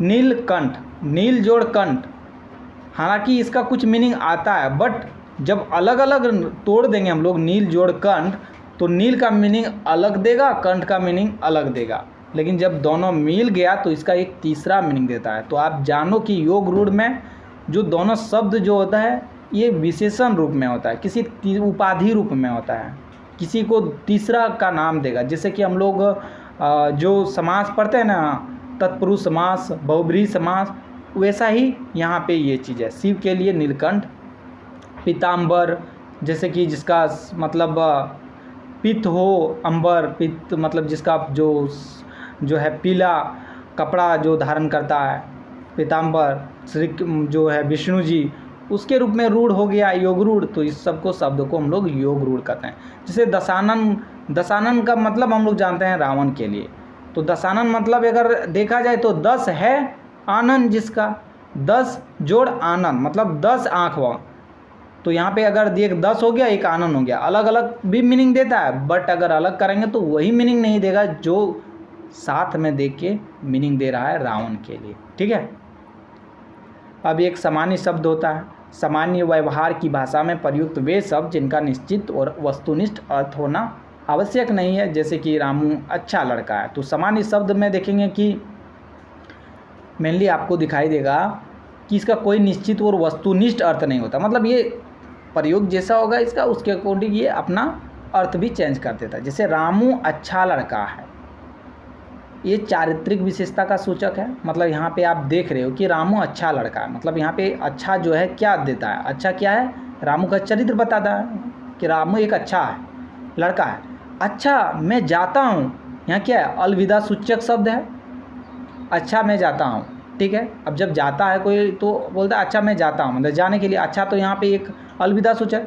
और एक आप देखेंगे आश्चर्य सूचक में भी होता है अच्छा, अच्छा तूने ये काम किया, आश्चर्य सूचक में भी आ गया, विस्मयादि बोधक में भी। तो इस तरह से जो है शब्द का, सामान्य शब्द जो होते हैं उनका वाक्य में जैसे प्रयोग करेंगे उसी अनुसार उसका अर्थ जो है बदल जाता है। एक होता है परिभाषिक शब्द। परिभाषिक शब्द मतलब हो गया उसका एक परिभाषा होगा, निश्चित परिभाषा है ना। हम लोग कोई भी चीज़ के परिभाषा के बारे में जानते हैं कि उसकी परिभाषा देनी है।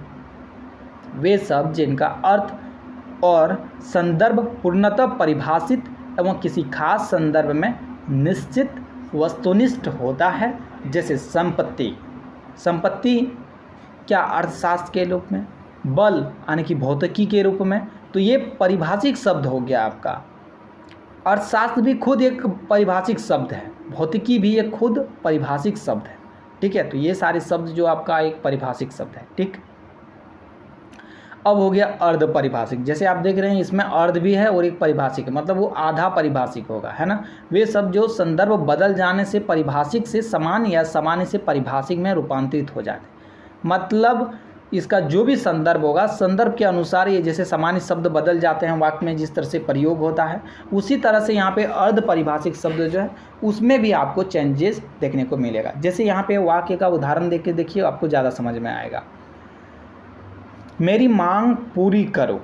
मेरी मांग, यहाँ पे मांग में आप देखना, मेरी मांग पूरी करो, ये परिभाषिक प्रयोग है। मांग, मेरी मांग पूरी भरो, समान प्रयोग। देखिए मांग मतलब क्या हो गया, मांग मतलब एक होता है कि जो महिलाएं का यहाँ पे है सिंदूर लगाती है, मांग, तो वो चीज़ हो गया सामान्य अर्थ में मांग हम लोग कहेंगे तो वो चीज़। और एक होता है मेरी मांग पूरी करो, मेरी मांगें पूरी करो, है ना, मजदूरों की मांगें पूरी करो, तो ये मांग हो गया कि वो कुछ खोज रहा, ये परिभाषिक हो गया। ठीक है।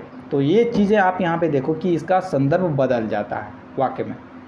अब विकारी शब्द, एक अविकारी शब्द, जैसे हम लोग देखे थे कि शब्द दो प्रकार के होते हैं कि उसका रूप परिवर्तन के आधार पर। तो विकारी शब्द देख रहे हैं कि वे शब्द जो लिंग, वचन, काल आदि के अनुसार है परिवर्तन हो जाते हैं, मतलब परिवर्तित हो जाते हैं, और इसको 4 प्रकार में बांटा गया है, जैसे कि हो गया संज्ञा, विशेषण, सर्वनाम और क्रिया, है ना। अविकारी शब्द वे शब्द जो किसी भी स्थिति में परिवर्तन नहीं होते, मतलब उसको कोई भी विकारो उत्पादक शब्द उसको परिवर्तित नहीं कर सकता है। जैसे हो गया क्रिया विशेषण, हो गया आपका जाके संबंध बोधक, हो गया समुच्च बोधक, हो गया विस्मयादि बोधक, हो गया। ये सारा 4 जो मिलता है ना, वो जितना अव्यय वाला है सारा पार्ट ऑफ स्पीच जब आप पढ़ते हैं तो उसमें आप देखेंगे ये सारी चीज़ें दिया हुआ है आपका। ठीक है। तो जो यहाँ पे आप 4 है अविकारी शब्द है और 4 जो है विकारी शब्द है। ठीक है। अब हम लोग जो नेक्स्ट प्रश्न यहाँ पे देखेंगे, यहाँ पे आपको प्रश्न नंबर जो 7 है, हिंदी के उपसर्ग व प्रत्यय, है ना। तो हिंदी के उपसर्ग और प्रत्यय के बारे में, तो जो भी हिंदी के उपसर्ग हैं पहले तो हम लोग परिभाषा भी देखेंगे और प्रत्यय किसे कहते हैं उसके बारे में भी जानेंगे। उपसर्ग व प्रत्यय हिंदी भाषा की शब्द निर्माण की प्रमुख युक्तियों में से एक है। तो उपसर्ग और प्रत्यय क्या ज़रूरत होता है, इसका क्या भूमिका है हिंदी में, तो थोड़ा सा हम लोगों ने उत्तर में दे दिया। अब उपसर्ग क्या होता है, उपसर्ग आप बताइए। वीडियो अभी तक देख रहे हैं, लाइक नहीं कर रहे हैं तो लाइक भी कर दीजिएगा, क्योंकि देखिए आपके लाइक से जो भी यहाँ पे आएंगे उसे भी लगेगा कि नहीं ये वीडियो इम्पॉर्टेंट है और इसमें कुछ कंटेंट दिया हुआ है जो काफ़ी हेल्पफुल है। क्योंकि एक सामान्य जन की जो भी एक मेंटलिटी होता है, जो भी आप भी जैसे देखने आओगे तो आपको जब अच्छा चीज़ लगेगा तो ही आप देखोगे, और मेहनत अगर अच्छा आपको लग रहा है तो कई बार भूल जाता है अभी स्टूडेंट सब लाइक करना, तो लाइक कर दीजिएगा, ठीक है। और जैसे कि यहाँ पे हम लोग परिभाषा देख रहे हैं कि उपसर्ग किसे कहते हैं, तो उपसर्ग मतलब उपजोड़ सर्ग। उप मतलब होता है समीप, या जो होता है सर्ग मतलब होता है सृष्टि, ठीक है। यानी कि टोटल मिला के हो गया कि सृष्टि करना। क्या हो गया उपसर्ग का मतलब, सृष्टि, कोई भी समीप आकर सृष्टि करना, मतलब आकर, जैसे हम लोग जानते हैं कोई भी शब्द के पहले में लगता है उसको हम लोग उपसर्ग कहते हैं, जो हम लोग वहाँ पे डिटेल में देखेंगे। ये शब्द नहीं शब्दांश है, तो क्या है, ये शब्द नहीं शब्दांश है, मतलब एक शब्द का अंश है, ये पूरा शब्द नहीं है उपसर्ग, ठीक है। जो शब्द के आगे जुड़कर शब्द को दो प्रकार से प्रभावित करते हैं। कितना प्रकार से, दो प्रकार की। पहली तो शब्द के अर्थ में परिवर्तन कर सकता है, दूसरी तो शब्द के अर्थ की तीव्रता या मात्रा में भी परिवर्तन कर सकता है। तो अर्थ में या उसकी जो तीव्रता है उसमें भी परिवर्तन कर सकता है। तो कैसे करता है देखिए, जैसे आप देखेंगे कि एक जो शब्द है मूल रूप से भाव, भाव शब्द में अ जुड़ गया उपसर्ग, तो क्या हो गया अभाव। तो आप क्या देख रहे हो, एक भाव होता है, नॉर्मली आप क्या करते हैं, इस जैसे ये पंक्ति दिया हुआ है कबीरदास का ही अगर सपोज ले लीजिए, या किसी रहीम का ही ले लीजिए दोहे, उस दोहा को आपने पढ़ा तो बोला कि इस दोहा में क्या भाव मिला, मतलब आपको जो समझ में आया उसका भाव, उसी के पहले लगा दिया है यहाँ पे उपसर्ग एक अ, तो क्या हो गया अभाव। अभाव मतलब आप जानते हो क्या, भाव का एक तरफ से विपरीत अर्थ दे रहा है, अर्थ ही चेंज हो गया, भाव का अलग अर्थ था, अभाव का अलग हो गया। अभाव मतलब वहाँ पे उसकी जो कमियाँ दिखाने लगा। अब दूसरा में क्या होता है कि अगर उपसर्ग जो है उसकी मात्रा या तीव्रता में भी चेंज कर देता है। जैसे कि ज्ञान शब्द में आप देखेंगे ज्ञान है, उसमें वी लगा के तो एक विशिष्ट ज्ञान की बातें करने लगते हैं, मतलब वी जोड़ ज्ञान विज्ञान, मतलब जो ज्ञान था वो तो है ही, विज्ञान में भी ज्ञान की ही बातें होता है, लेकिन एक साइंस वहाँ पे हो गया विशिष्ट। आई होप आपको मतलब अच्छा लग रहा होगा वीडियो, और लाइक भी आपने कर दिया होगा। अब यहाँ पे देख रहे हैं कि हिंदी भाषा में जो उपसर्ग प्रायः 3 स्रोतों से लिए गए हैं। तो आखिर उपसर्ग, क्योंकि उपसर्ग और प्रत्यय के बारे में आपको यहाँ पे बताना है तो थोड़ा सा डिटेल्स में भी जाना चाहिए, क्योंकि आपको जैसे वहाँ पे शब्द का लिमिटेशन होगा कि 200 लिखना है, 250 लिखना है, 300 वर्ड में लिखना है, उस तरह से आप लिख सकते हो। अगर ज़्यादा में लिखना है और ज़्यादा तो आप उदाहरण और ज़्यादा इसमें डाल सकते हैं। और बाकी हालांकि यहाँ पे मैंने जिस फॉर्मेट में टेबल या इधर उधर करके लिखा है, तो ट्री में लिखा है, तो आपको कहीं ना कहीं अगर आप जैसे भी एग्ज़ाम में लिखोगे तो आपका जो है पेज भी बहुत ज़्यादा बढ़ भी जाएगा, ठीक है। हालांकि यहाँ पे वर्ड आपका लिमिट में लिखा गया है, ठीक है, 250 से 300 वर्ड में ही लिखा गया है यहाँ पे जितना भी लिखा गया है क्वेश्चंस, ठीक है। तो देख रहे हैं कि हिंदी भाषा में उपसर्ग प्रायः 3 स्रोतों से आए हैं। कहाँ से, एक संस्कृत से, एक हिंदी से स्वतः विकसित, और एक फारसी से। अब जानते हैं कि जिस भाषा से कोई भाषा हिंदी में लिया गया, जैसे विदेशी भाषा से आया है, एक संस्कृत से आया है, और हमारे खुद भी देशज रूप से भाषाएं मतलब शब्दों का मतलब विकास किया, उसी प्रकार यहाँ पे उपसर्ग भी वैसा ही आ गया है तीनों जगह से। संस्कृत से अगर देखेंगे मुख्य रूप से तो लगभग 22 उपसर्ग आपको देखने को मिलेंगे। कौन कौन से, तो आप देखो कि जैसे एक सम हो गया, प्र हो गया, सत हो गया, ये सारे जो है संस्कृत के उपसर्ग हैं। अप, सु, उत, प्रति, ये सारे जितना भी है। और देखोगे कि प्र जोड़ दूषण, प्रदूषण हो गया, और उचित में सम जोड़ देंगे तो समुचित हो गया। हिंदी में जो उपसर्ग है वो आप देखेंगे इनके उपसर्ग 10 है, हिंदी में ज़्यादा उपसर्ग नहीं है ना।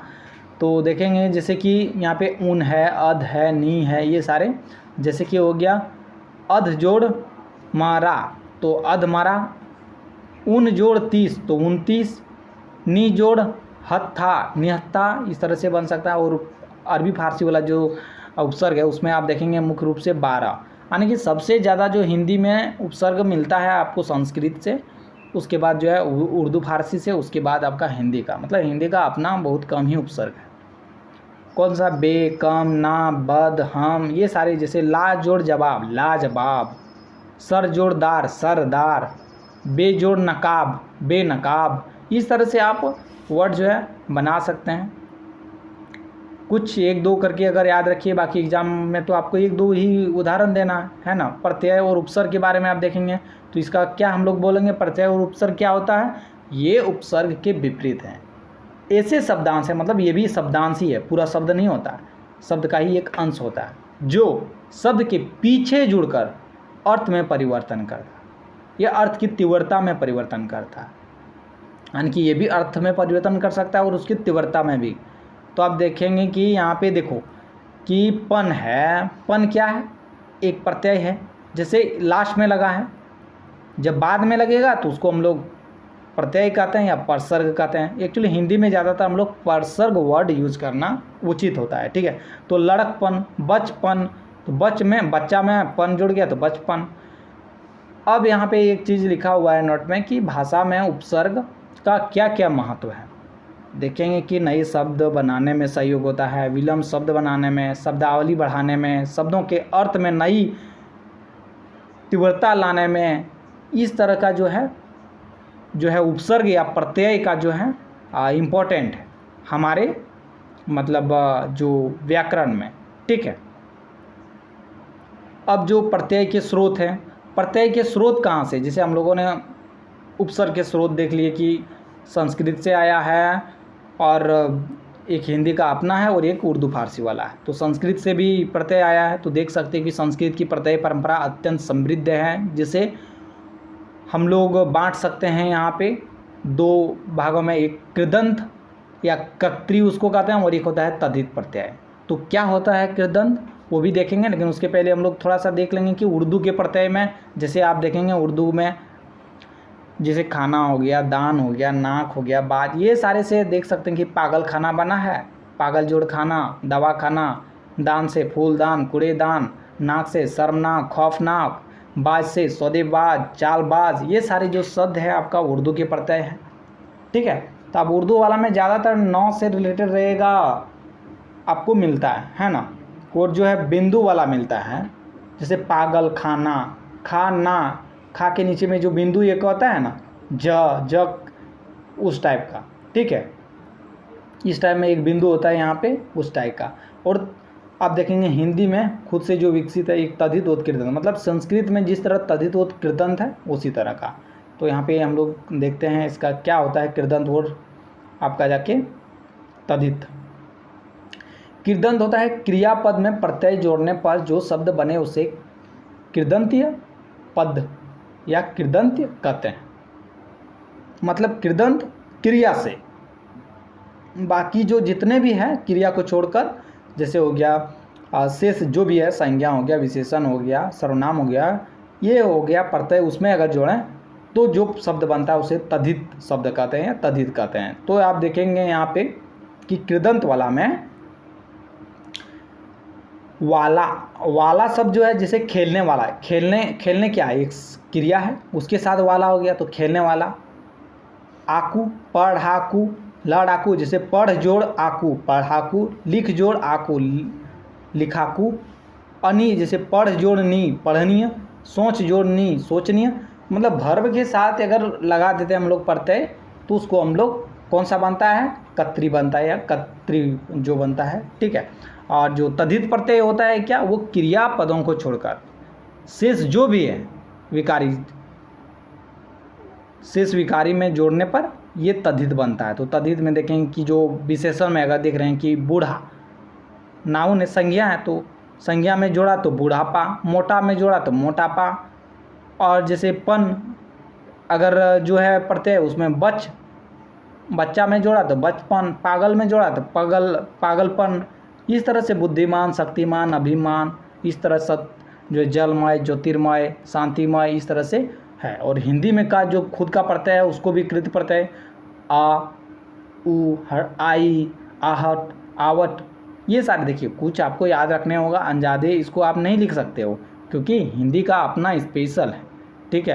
तो उसमें खास करके आहट, आवट, आई, ऊ, आ, ये सारी चीज़ें आप देखेंगे तो देखेंगे कि आ से बना है घेरा, झूला, झगड़ा, ठीक है। और दुर्गऊ से बना है आपका देखिए मारू, खाऊ, बिगड़ू। और आई से बना है आपका जाके पढ़ाई लिखाई, जैसे पढ़ाई लिखाई हो गया ना। और बाकी हो गया आपका आहट, सजावट, लिखावट, ठीक है। और आहट वाला घबराहट, इस तरह तद्धित वाला प्रत्यय में आप देखेंगे कि आ दीर्घई, आहट वाला इसमें भी रहता है, जैसे भूखा, मेला, खेती, चिकना। तो कत्री वाला में भर्ब से में जुड़ गया और तद्धित वाला में आपका जो भी है, इसके अलावा संज्ञा वाला सब, विशेषण वाला सब उस समय जुड़ गया, भूखा, मेला आदि बन गया, ठीक है। तो आप याद रखिए इसी तरह से। 8वां प्रश्न आप देख रहे हैं कि यहाँ पे हिंदी की संधि व्यवस्था, जिसे इसके पहले जितने भी वीडियो आपको अपलोड किया गया है तो उस सब में आप देखें कि जो भी हिंदी से रिलेटेड है, चाहे आप जिस भी एग्ज़ाम का प्रिपरेशन कर रहे हैं, चाहे कंपटीशन का कर रहे हैं, या ये जो कंटेंट मैं दे रहा हूँ ये पीसीएस में जैसे एक ऑप्शनल पेपर होता है, अगर हिंदी लिटरेचर का आप रखते हैं, हिंदी साहित्य का, तो उसमें भी पूरी तरह से आपको ये काम करेगा। आपको किस तरह से लिखना, एक स्टैंडर्ड आंसर लिखा जाता है, उसके बारे में ये काफ़ी हेल्पफुल होगा। और अगर हिंदी ऑनर्स से आप जैसे कि ग्रेजुएशन कर रहे हैं या एमए कर रहे हैं, उसके लिए भी काफ़ी हेल्पफुल होगा। तो सारे ये वीडियो देख सकते हैं। बाकी आपको ये चीज़ देखना है कि आपका सिलेबस में जो है, बस सिलेबस वाइज आप देख सकते हैं, और बाकी यहाँ पे हेडिंग वाइज आपको सारा वीडियो जो है चैनल में मिल जाएगा। चैनल को अभी तक अगर नहीं सब्सक्राइब किए हैं तो सब्सक्राइब भी कर लीजिएगा, और वीडियो अच्छा तो लग ही रहा है, बाकी लाइक कर दीजिएगा। और जो भी आपका फ्रेंड्स हैं उस सब में, जो आपके साथ में पढ़ते हैं, क्लासमेट हैं, उनको भी शेयर कर दीजिएगा। तो हिंदी की जो संधि व्यवस्था है, तो संधि मतलब क्या होता है, तो जानते हैं कि संधि नॉर्मली क्या होता है कि कोई भी जोड़ने की व्यवस्था को ही हम लोग संधि कहते हैं, है ना। तो संधि जोड़ने की व्यवस्था को कहते हैं। तो यहाँ पे जैसे कि ये देख रहे हो कि हिंदी में संधि व्यवस्था यानी कि शब्द निर्माण की वह युक्ति है जिसमें दो वर्णों के परस्पर मिलने से विकार उत्पन्न होते हैं। अर्थात जब दो शब्द या शब्दांश निकट आते हैं तो पहले शब्द का अंतिम वर्ण तथा दूसरे शब्द का पहला वर्ण इस प्रकार जुड़ जाते हैं कि दोनों शब्द वर्ण विकार से एक नए शब्द का निर्माण करते हैं, जिसे समासिक शब्द कहते हैं। और इस परिवर्तन या विकार को संधि कहते हैं। मतलब क्या हो गया, जैसे हम लोग वर्ड कोई भी जोड़ते हैं तो यानी कि जो भी शब्द जोड़ेंगे, एक मान लिए कि यहाँ पे हम लोग लिख लिए कि विद्यालय, मान लो विद्यालय, एक विद्यालय शब्द है, तो आप देखेंगे कि इसका संधि कैसे होता है। संधि तो दो शब्द का होता है ना, हम लोग पहले इसको संधि विच्छेद कर लेते हैं, उसी में दिखाएंगे कि एक हो गया विद्या और जोड़ हो गया आलय, है ना, आलय।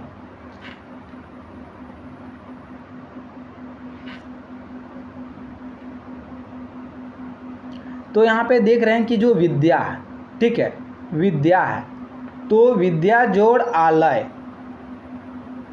तो लास्ट में क्या है, या है, मतलब आ मिला, और इसका पहला क्या है, अ है, मतलब अ। दोनों जो मिल जाता है इसी को हम लोग संधि कहते हैं।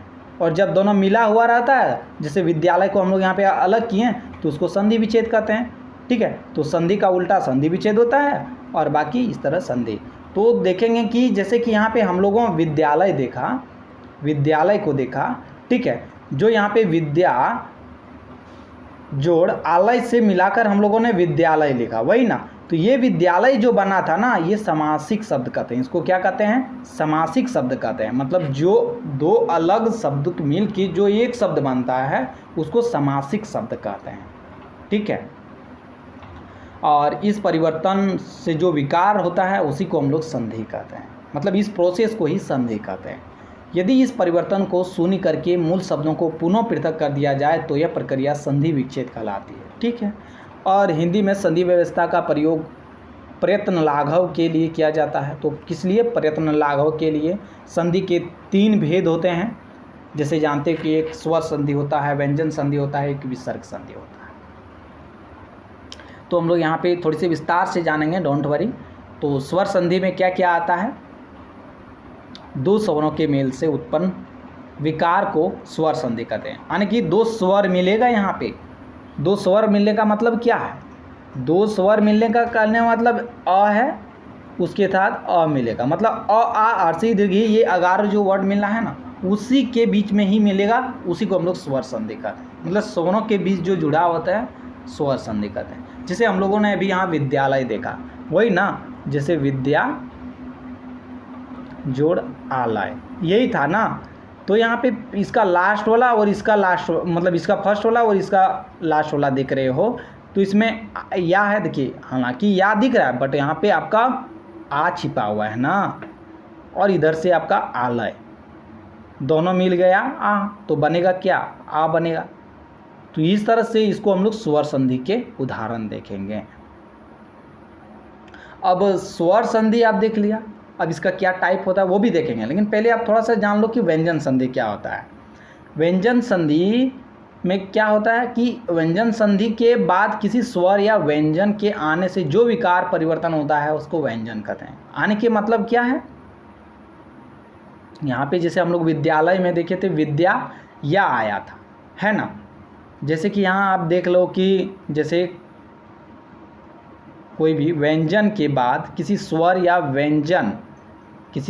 व्यंजन के आने से जो विकार उत्पन्न होता है व्यंजन के बाद, तो उसको हम लोग कहते हैं व्यंजन संधि। यानी कि जो व्यंजन रहेगा, जैसे क ख आ गया, क प्लस अ आ सकता है, क प्लस क, कुछ इस तरह से आएगा, उसको हम लोग व्यंजन में कहेंगे, ठीक है।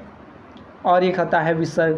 तो विसर्ग आप देख लो थोड़ा सा कि विसर्ग संधि क्या होता है। विसर्ग संधि के साथ स्वयं या मतलब स्वर या व्यंजन के मेल से उत्पन्न जो विकार होता है उसको विसर्ग संधि कहते हैं। मतलब यहाँ पे आपका क्या रहेगा? विसर्ग में रहेगा कि स्वर का भी रहता है और व्यंजन में, दोनों रहेगा, ठीक है।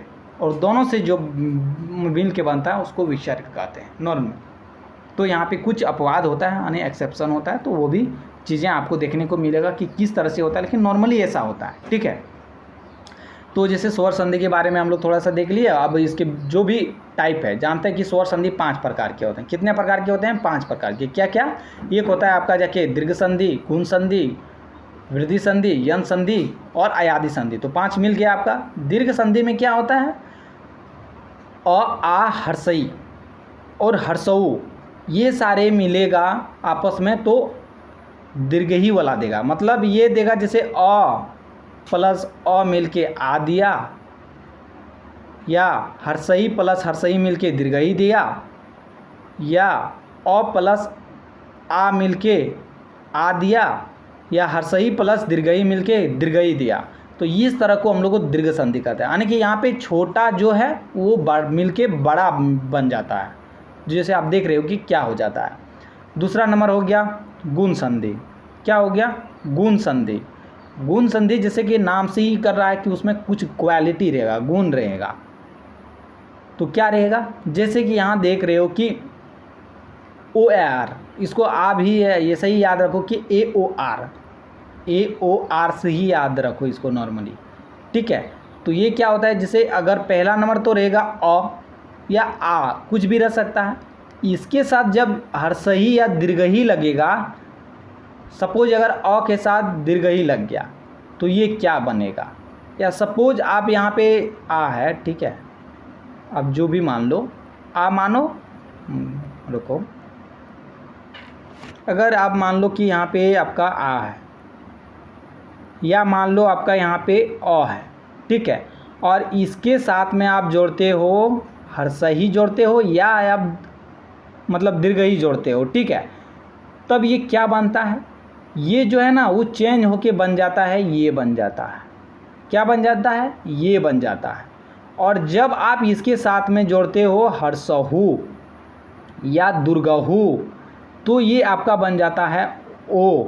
मतलब देखिए, आपको ई वाला रहेगा उस समय ए बन जाता है, और हर्षहु वाला रहेगा उसमें ओ बन रहा है, मतलब एक एकार वाला ओ बनेगा।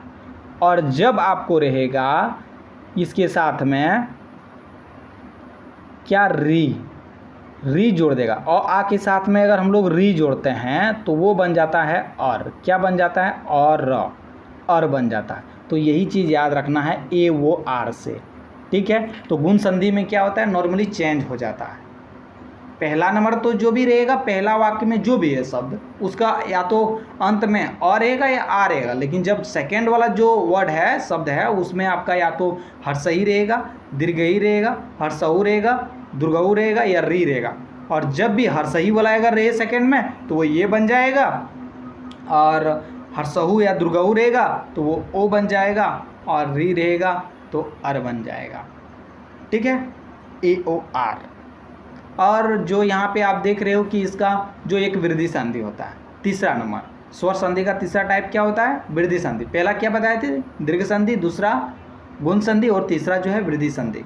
वृद्धि संधि में आप देखोगे कि यहाँ पे जो वृद्धि हो जाता है, क्या हो जाता है, पहला नंबर तो अ आ ही रहेगा, क्या रहेगा, अ या आ ही रहेगा, और इसमें आपका जुड़ जाएगा, अगर ये जुड़ता है तो आपका ये बन जाता है, मतलब एकार वाला, और ओ रहता है तो ये बन जाता है आपका जाके डबल ओकार वाला। तो यही चीज़ आपको देखना है, ठीक है। गुण संधि के बाद जो वृद्धि संधि में क्या होता है, वो उसमें वृद्धि कर देता है ना, आ रहेगा, लेकिन उसके साथ में अगर ए रहेगा तो वो ऐ हो जाएगा, और ओ रहेगा तो औ हो जाएगा। और उसके बाद जैसे आप देख रहे हैं कि जो स्वर संधि होता है, उसका जो चौथा रूप होता है यन संधि। यन संधि कहने का मतलब जो है, उसको आप याद रखिए य व र।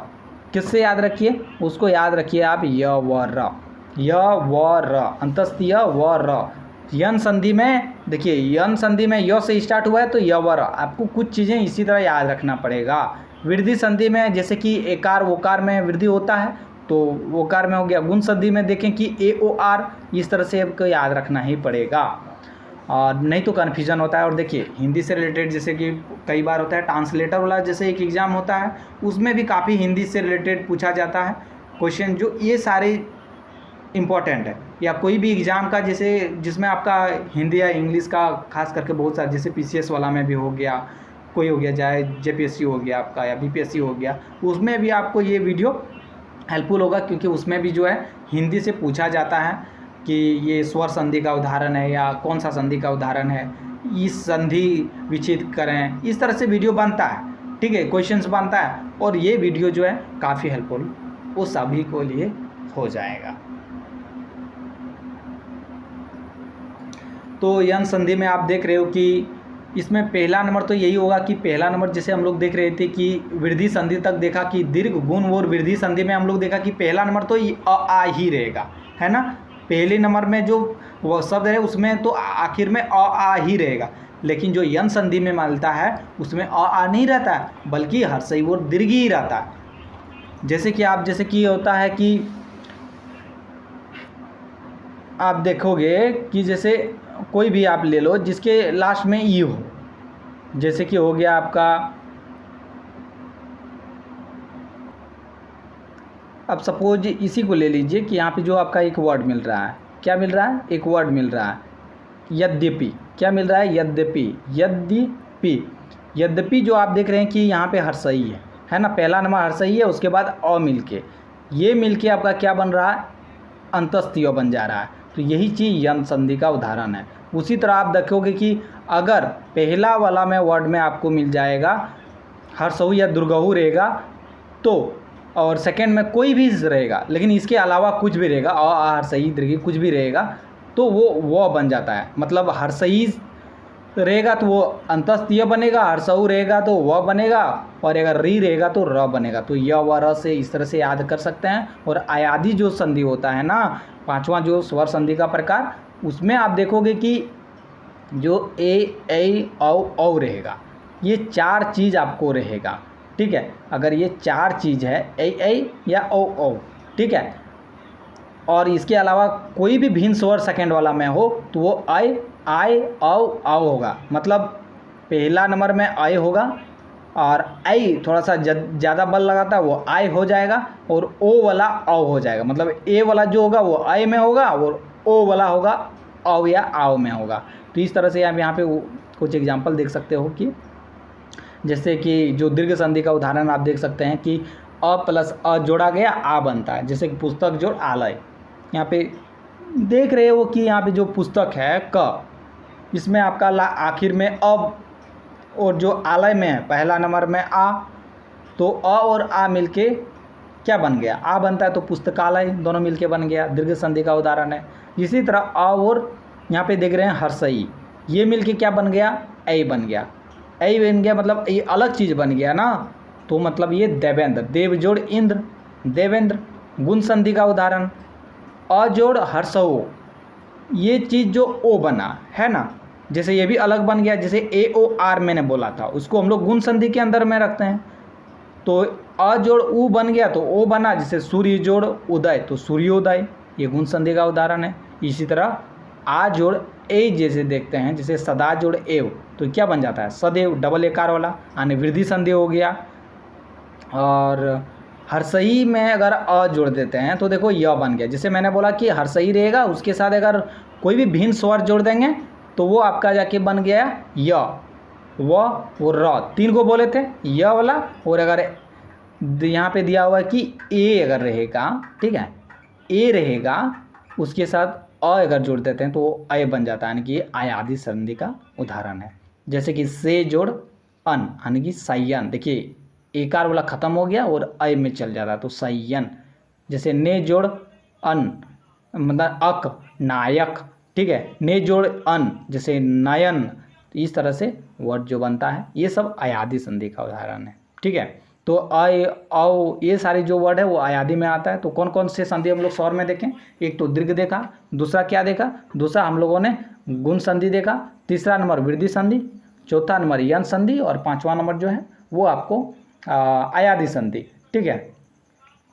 अब जो व्यंजन संधि का मैंने बताया था, व्यंजन संधि में देखिए ऐसे कुछ होता नहीं है, जस्ट इसका कुछ जो भी मुख्य रूप से नियम है वो सब के बारे में आपको जानना आवश्यक होता है। कि व्यंजन संधि जो होता है वर्ग के पहले वर्ण का तीसरे वर्ण में परिवर्तन होता है। कुछ यहाँ पे रूल दिया हुआ है, बस व्यंजन का यहाँ पे कोई टाइप वैसे नहीं होता है, जस्ट रूल आपको यहाँ पे समझ में आना चाहिए। जैसे यहाँ पे रूल 1 नंबर में देख सकते हैं कि वर्ग के पहले वर्ण, जैसे कि होता है क ख, जैसे क वर्ग में क वाला पहला हो गया, ख वर्ग में ख पहला हो गया, उसी तरह पहले वर्ण का तीसरे वर्ण में परिवर्तन कई बार हो जाता है। मतलब क ख छोड़ के ग में हो जाएगा, क ग में हो जाएगा, और च वाला वर्ग जो होता है उसमें च जो होता है छ में ना होके ज में हो जाएगा। तो इस तरह से आपको देखने को मिलेगा, जो है क है वो ग में हो गया, च ज में हो गया, ट है जो वो ड में हो गया, और आपका जाके प जो है वो ब में हो गया, और जो त है वो द में हो गया। तो इस तरह से आप देखेंगे कि वो पहला का तीसरा में बदलना। तो किस तरह से बदलता है, तो देखिए थोड़ा सा दिमाग में रखना पड़ेगा कि ये ऐसा हो सकता है कि तीसरा में बदलता है, पहला का तीसरा में बदलता है। तो जब भी आप देखोगे कुछ अभ्यास करके रखिएगा तो ऑटोमेटिक आप जैसे वनडे एग्जामिनेशन के लिए तो हो जाएगा, बाकी आपको 1-2 याद रखना ही पड़ेगा, ताकि आप जो भी लिख रहे हो तो उसमें तो आपको लिखना पड़ेगा। दिग जोड़ गज, जैसे यहाँ पे क हो गया, क है तो वो किस में हो जाएगा आपका ग है उसके साथ में, तो दिग्गज में हो गया, जैसे डबल क खत्म होके गज हो गया। और जैसे सत जोड़ ग है तो सदगति हो गया, तो का द में हो गया।